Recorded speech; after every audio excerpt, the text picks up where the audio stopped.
오늘 이 아침 이 새벽에도 주님께서 주시는 귀한 은혜가 저와 여러분들 가운데 함께 하시기를 축복합니다. 우리 함께 읽으신 말씀을 가지고 하나님으로부터 나지 않는 것이라는 제목으로 묵상한 은혜를 나누고자 합니다. 이스라엘이 하나님을 대하는 태도와 그 마음을 마치 음란한 아내가 그 남편과 가정에 소홀히 하며 다른 외간 남자들을 만나는, 그리고 다른 남자들을 찾아 떠나는 그 모습으로 보여주고 있는 이 호세아서도 이제 어느덧 중반을 넘어서고 있습니다. 이 중반을 넘어서는 순간부터 하나님께서 직접 이스라엘의 음란한 모습들, 그리고 이스라엘 백성들이 우상 숭배하는 그 모습들을 책망하시는 말씀들이 기록되고 있습니다.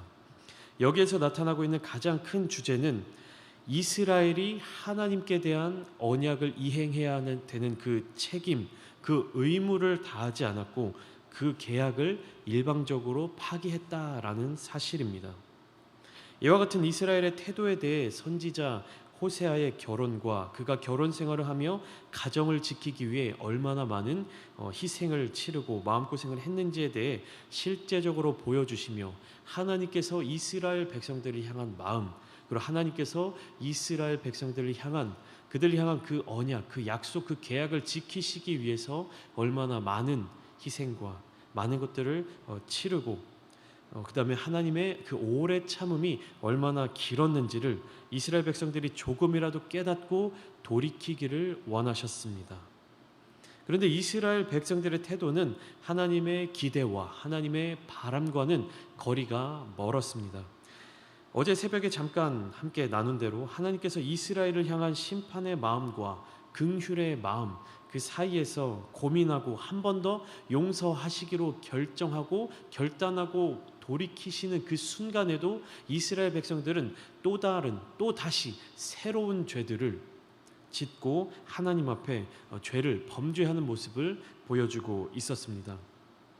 그들은 그들의 행실을 돌이키지 않았습니다. 아니, 더 정확하게는 근본적으로 이스라엘은 무엇이 하나님과의 관계를 회복하는 것인지, 무엇이 하나님과의 관계를 이어 나갈 수 있는 것인지를 깨닫지 못했고, 그들이 이행해야 하는 하나님 앞에서 그들이 세운 언약이 무엇인지를 바르게 깨닫지 못하고 있었습니다. 하나님께서 그들을 향해 지키고 계시는, 끝까지 책임지고 계시는 그 언약의 말씀에 대해서 이스라엘 백성들은 어떻게 반응해야 하며 그들이 하나님 앞에서 지켜야 되는 언약이 무엇인지를 바르게 알지 못했다라고 하는 사실입니다. 하나님께서 이스라엘 백성들을 애굽 땅에서 인도하여 내셔서 가나안 땅에 들어가게 하신 이유가 무엇입니까? 가장 먼저는 그들의 조상 아브라함과 하신 약속, 아브라함과 맺으신 그 언약 때문이었습니다. 창세기 12장에는 하나님께서 아브라함을 부르시는 모습이 나타나고 있는데, 우리 함께 창세기 12장 1절과 2절 말씀을 함께 보시겠습니다. 함께 읽겠습니다. 시작. 여호와께서 아브라함에게 이르시되 너는 너의 고향과 친척과 아버지의 집을 떠나 내가 네게 보여줄 땅으로 가라. 내가 너로 큰 민족을 이루고 내게 복을 주어 내 이름을 창대하게 하리니 너는 복이 될지라. 아멘. 너무나도 유명한 말씀이죠. 이 말씀으로부터 하나님과 이스라엘 민족의 언약 관계가 시작이 된 것입니다. 그리고 이 약속은 창세기 17장에 도달해 더욱 구체화되었습니다.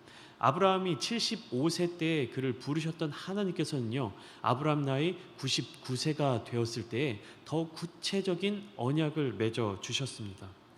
창세기 12장, 그러니까 아브라함이 아직 아브람이라고 불리던 때 하나님께서 명령하신 것은요, 언약, 계약이라고 하기보다는 일종의 제안에 가까웠습니다. 네가 이러이러하게 하면 내가 너에게 어떠한 복을 내려줄 것이다. 네가 만약에 이 일을 행하면 내가 너에게 이러한 복을 내려줄 것이다 라고 하는 어떤 조건적인 구두계약과 같은 것이었습니다. 어떤 제안을 하신 것이죠. 그런데 이 제안이 24년의 시간이 흐르고 창세기 17장에 도달하게 되었을 때 하나님께서는 확실한 계약, 말하자면 그 전에는 구두계약으로 약속해 주셨던 것을 이번에는 마치 우리가 도장을 찍고 서명을 하고 계약을 하는 그 계약을 맺듯이 법적 효력을 발휘할 수 있을 그 언약을 맺어 주신 것이죠. 우리 함께 창세기 17장 7절과 8절 말씀만 함께 보시겠습니다. 창세기 17장 7절과 8절입니다. 함께 읽겠습니다. 시작. 내가 내 언약을 나와 너 및 내 대대 후손 사이에 세워서 영원한 언약을 삼고 너와 내 후손의 하나님이 되리라. 내가 너와 네 후손에게 내가 거류하는 이 땅 곧 가나안 온 땅을 주어 영원한 기업이 되게 하고 나는 그들의 하나님이 되리라. 아멘. 두 관계자의 계약, 두 계약자의 이 계약을 체결하는 데 있어서 하나님께서 먼저 자신의 의무와 책임에 대해서 설명해 주시고 그 책임을 다하시겠다 말씀하셨습니다. 너는 여러 민족의 아버지가 될 것이다. 내가 너로 심히 번성하게 하겠다. 너로부터 왕들이 나오게 될 것이다. 그리고 너뿐만 아니라 너로부터 시작되어 내 자손들에게까지 대대손손 이 언약이 이어지도록 내가 책임을 다하겠다. 하나님께서 이렇게 말씀하고 계신 것입니다. 그리고 나서 언약의 대상인 아브라함에게 이렇게 말씀하십니다. 그런즉 너는 내 언약을 지키고 내 후손들도 내 언약을 지키도록 하여라. 이렇게 이야기를 하신 것이죠. 이제 두 계약자 간의 계약이 성립된 것입니다. 이제부터는 서로가 서로에 대한 계약, 약속한 그 내용을 지켜야 합니다. 그런데 하나님께서 아브라함에게 주신 약속의 내용은 무엇입니까? 하나님께서 약속하신 이 내용을 일일이 다 열거할 수는 없지만 내가 내게 복을 주겠다. 내가 너로 큰 민족을 이루게 하겠다. 그리고 너의 자손들에게도 동일한 복을 내려주겠다. 그리고 너희의 하나님이 되어주겠다. 이러한 약속의 말씀을 해주셨습니다. 그러면 이제 아브라함이 하나님을 향해서 지켜야 할 어떤 계약, 언약, 그 내용은 무엇입니까? 하나님께서는 아브라함에게 내가 너의 하나님, 아브라함의 하나님, 이삭의 하나님, 야곱의 하나님, 이어서 이스라엘의 하나님이 되어주겠다라고 약속을 하셨죠. 그럼 이제 아브라함이 하나님을 향해 이행해야 할 그 약속의 내용은 무엇입니까? 창세기 17장에 있는 내용만으로 가지고 이야기를 했을 때 아브라함이 하나님께 이행해야 될 일은 그와 그의 자손이 다 할례를 받는 것뿐이었습니다. 그 외에 다른 조건은 창세기 17장에는 나와 있지 않습니다. 할례를 받는다는 것, 이것은 무엇을 뜻하느냐 하면 온전하게 나와 내 집이, 아브라함과 그의 집, 그의 자손들이 하나님께 속한 사람이 되었다라고 하는 증표입니다. 이거 계약은 하나님과 아브라함이 언약, 말로, 대화로 했겠지만 그로 인해서 하나님께서 이행하셔야 될 책임은 그 이후에 아브라함의 삶을 통해서 나타난 것이죠. 그리고 아브라함이 하나님께 대해서 이행해야 될 이 책임은 그와 그의 자손들이 다 할례를 받는 것으로 그의 몸에 대대손손 그의 자손들에게까지 이어지게 만드는, 눈에 보이는 증거로 남겨두는 것입니다. 그러니까 이 모든 과정을 한마디로 요약을 한다면 아브라함과 그의 자손이 하나님께 속한 백성이 된다면 하나님께서 그들을 지켜주시고 큰 복을 내려주시겠다라고 약속하신 것이죠. 이 계약인 것입니다. 굉장히 불공정하고 굉장히 불균형한 계약입니다. 그러나 하나님께서는요, 바로 이 아브라함 그리고 아브라함의 자손들 이스라엘 백성들을 사용하셔서 이 땅에서 이루시고자 하시는 그 목적 계획이 있으셨습니다. 가장 작은 자, 가장 약한 나라, 보잘것없이 연약한 자들을 통하여서 하나님께서 이루고자 하시는 것이 있으셨습니다. 하나님의 놀라우신 계획과 뜻을 이 땅 가운데 나타내기 위한 도구로서 아브라함과 그의 자손들을 사용하려 하신 것입니다. 그리고 하나님께서는요, 이 언약을 다 지켜 행하셨습니다. 하나님께서 약속하신 그 모든 내용들을 하나도 빠짐없이 어기지 않으시고 모두 이루어 주셨다라고 하는 것입니다. 그 후 아브라함의 자손 이스라엘 백성들을 향하여서 하나님께서는 계속해서 너희도 이제 나에 대한 그 언약의 약속을 지켜라. 계약을 이행해라. 내가 너희에게 약속한 나의 책임을 다하지 않았느냐. 이제 너희도 나에 대한 그 약속의 책임을 다해라. 라고 말씀하시는 것입니다. 그런데 호세아서에 나타나고 있는 지금 이스라엘의 모습은 어떻습니까? 하나님만을 바라보며 하나님에게만 속해야 하는 그 이스라엘 백성들이 하나님이 아닌 다른 더 많은 것들, 우상들을 섬기고 있는 모습, 그들의 삶 가운데로 하나님이 아닌 다른 이방신들을 끌어오고 있는 모습이 계속해서 나타나고 있는 것입니다. 점점 더 하나님께 속한 그 범주를 그들 스스로 벗어나고 있는 것입니다. 하나님께서 이스라엘 백성들 아브라함에게 약속하신 그 계약의 조건이 무엇이었습니까? 너희가 나에게 속한 자들로 남아 있어라. 그 증거, 그 증표를 계속해서 지켜 행하라 라고 하는 조건뿐이었는데, 이스라엘 백성들은 하나님께서 주신 그 놀라운 축복을 다 누리면서도 그들이 다해야 될 책임은 단 하나도 다하지 않고 있었습니다. 사실상 이스라엘 백성들이 하나님 앞에 지켜야 될 그 언약의 내용은요, 부담스러운 내용이 아니었습니다. 당연히 행해야 되는 내용이었고, 하나님께서 주시는 그 복을 누리기에 부족함이 없는, 반응하기 위한 어떤 최소한의 조건이었을 뿐이었습니다. 그런데 이스라엘 백성들은요, 그 최소한의 조건조차 지키지 못하고 있었습니다. 오늘 본문 1절을 보시면 이렇게 시작하고 있습니다. 제가 읽어드리겠습니다. 나팔을 내 입에 댈지어다. 원수가 독수리처럼 여호와의 집에 덮치리니 이는 그들이 내 언약을 어기며 내 율법을 범함이로다. 하나님께서 이렇게 말씀을 시작하고 계십니다. 1절 후반부를 먼저 보시면 하나님께서 말씀하십니다. 지금 이스라엘 백성들은 하나님과 맺은 하나님의 언약을 어기고 있으며 율법을 범하고 있다. 1절의 후반부에 하나님께서 이렇게 말씀하고 계시는 거죠. 언약은 말 그대로 하나님이 그들의 조상 아브라함과 맺은 계약, 그리고 그 자손들로 쭉 이어져 내려온 그 약속을 의미하는 것이며, 율법이라고 하면 이것이 이스라엘 백성들에게 있어서 부담이 되고 그들이 지고 가야 될 십자가와 같은 그런 것이 아니라 이스라엘 자손들이 하나님께 속한 백성임을 증명하는 수단인 것입니다.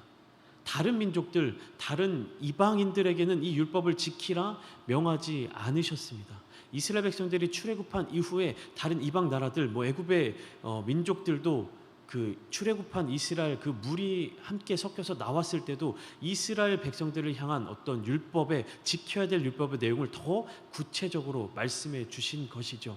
그러니까 이것은 이스라엘 백성들에게 있어서 율법이라고 하는 그들 스스로가 너무나도 구체화하고 너무나도 세분화해가지고 하나하나 지켜야 될 어떤 족쇄와 같은 것으로 만들어 놓았지만, 애초에 하나님께서 이스라엘 백성들에게 율법을 주신 이유는 다른 게 있는 것이 아닙니다. 너희가 내 백성임을 증명하는 어떤 하나의 증거이다. 너희가 내 백성임을 증명하는 어떤 하나의 조건이다 라고 하는 것입니다. 그러니까 다른 민족들과 구분되는 하나의 구분점으로 하나님께서 이스라엘 백성들에게 주신 조건이었던 것이죠. 그런데 이스라엘 백성들은 이 최소한의 조건을 이행하지 못했습니다.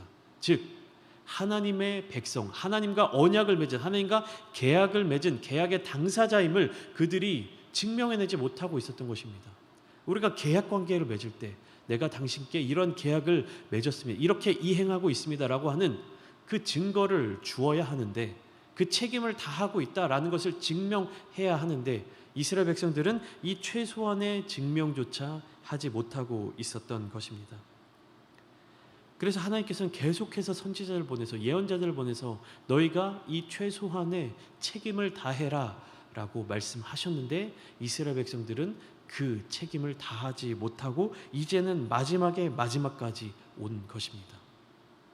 이 호세아가 활동한 예언한 그 활동 시기를 추정해 보면 약 기원전 750년경, 이제 북이스라엘이 멸망하기 직전의 시기였던 것입니다.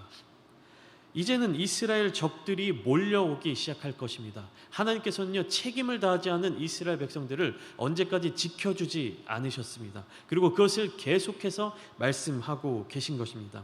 원수가 그들을 향해 올 것이기 때문에 이제는 1절에 나타난 것처럼 나팔을 불면서 전쟁을 대비할 수밖에 없는 그 상황에 처해진 것입니다. 그러면서 이스라엘 그들 자신이 다급한 상황이 되었기에 2절과 같이 하나님을 찾으리라 말씀을 하시는 것입니다. 그들이 장차 내게 부르짖기를 나의 하나님이여 우리 이스라엘이 주를 아나이다 언제 이 고백을 한다고요? 대적들이 그들의 눈앞에 왔을 때, 적들이 전쟁을 벌여 자신들을 침공해 올 때, 그제서야 이스라엘 백성들은 여호와 하나님이여 우리가 주의 백성임을 주님께서 아시나이다, 이렇게 다가온다라고 하는 것입니다. 그동안 그들의 삶의 모습은 하나님을 외면한 것이고 그들의 삶의 행위는 하나님이 나의 하나님이시다라고 하는 것을 증명하지 못하는 삶이었는데, 위기를 겪게 될 그 순간에서야 하나님을 찾는다라고 하는 것이죠. 그동안 그들의 예배가 하나님만을 위한 예배가 아니었음에도 수많은 우상들과 이방 신들을 섬기는 모습을 가지고 있었던 그들이 이방 나라의 침략 앞에서 이렇게 무너져 내릴 것을 하나님께서는 경고하고 계신 것입니다. 본문 4절에 하나님께서는 명백하게 말씀하셨습니다. 이스라엘의 죄악이 더 이상 쌓아둘 곳이 없이 가득 찼기에 이렇게 되리라 선포하시죠. 우리 함께 4절 말씀 함께 보시겠습니다. 시작. 그들이 왕들을 세웠으나 내게서 난 것이 아니며 그들이 지도자들을 세웠으나 내가 모르는 바이며 그들이 또 그 은 금으로 자기를 위하여 우상을 만들었나니 결국은 파괴되고 말리라. 하나님의 언약 백성인 이스라엘 모습이 지금 어떻다라고 말씀하고 계신 것이죠. 그들이 세운 왕들은 하나님께로부터 난 자들이 아니다. 이스라엘의 왕이, 진정한 왕이 하나님이심에도 불구하고 하나님을 외면하고 그들 스스로 왕을 세운 것입니다. 그들이 세운 지도자들도 하나님의 마음에 합당한 자들이 아니었습니다. 이스라엘 백성들을 지켜주고 그리고 그들을 하나님께로 더 인도해야 할 종교적 정치적 지도자들이 그러한 책임을 다하고 있지 못하다라고 하는 사실입니다. 그리고 하나님께서 복을 주어 허락하신 은과 금, 이스라엘 백성들을 풍요롭게 만들어주시고 풍족하게 만들어주신 그들의 제물로 한 일이라고는 자기를 위하여 새긴 우상을 만든 일뿐이었습니다. 하나님께서는 이와 같은 이스라엘의 행태에 대한 모든 결과로 그들이 붙잡은 그것들이 다 파괴될 것이다 라고 말씀하고 계십니다.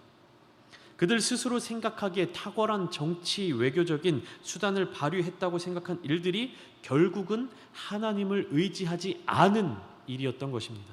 그리고 그들이 판단하기에 하나님의 마음을 돌릴 수 있을 것이라 생각한 것들이 결국에는 하나님의 진노하심, 그들의 심판을 더욱 앞당기는 일들이 됐던 것입니다. 그 정도로 이스라엘 백성들은요, 하나님이 어떤 분이신지를 깨닫지 못했고 하나님의 마음이 어떠하신지를 알려고 하지 않았습니다. 깨닫지도 못하고 있었던 것이죠. 수백 년의 시간 동안 동일하게 하나님께서는 이스라엘 백성들을 향해서 신실한 마음, 신실하심을 나타내 보여주고 계셨는데 이스라엘 백성들은 수백 년간 동일하게 하나님을 대해서 불순종하고 그 계약을 불이행하고 있었던 것입니다. 하나님을 향한 마음이 바르게 서 있지 못했던 결과가 나타나고 있는 것입니다. 우리 함께 11절 말씀을 보실까요? 본문 11절 말씀을 우리 함께 한 목소리로 읽겠습니다. 시작. 에브라임은 죄를 위하여 제단을 많이 만들더니 그 제단이 그에게 범죄하게 하는 것이 되었도다. 이스라엘은 마지막까지 하나님의 마음, 하나님의 뜻에 대하여 알지 못했습니다. 그들이 자신들의 죄를 깨끗하게 하기 위해서 선택한 방법이 무엇이었습니까? 제단을 많이 만드는 것이었습니다. 그 이유가 무엇이었죠? 한 번에 많은 제사를 빨리빨리 처리하기 위함이었습니다. 그러니까 그들은 머릿속으로 계산한 것입니다. 자신들의 죄악이 가득 찼다라고 하나님께서 예언자들을 보내서 말씀하고 계시기 때문에 머릿속으로 계산을 한 거죠. 예를 들어 하나의 제단에서 1시간 동안 한 사람의 속죄제를 드릴 수 있을 때에 이 제단, 하나의 제단을 10개로 늘리면 1시간에 10명의 죄를 사하는 제사를 드릴 수 있는 것이고, 이것을 100개로 늘리면 1시간에 100사람에 대한 어떤 속죄제를 드릴 수 있다라는 머릿속에 계산이 들어간 것입니다.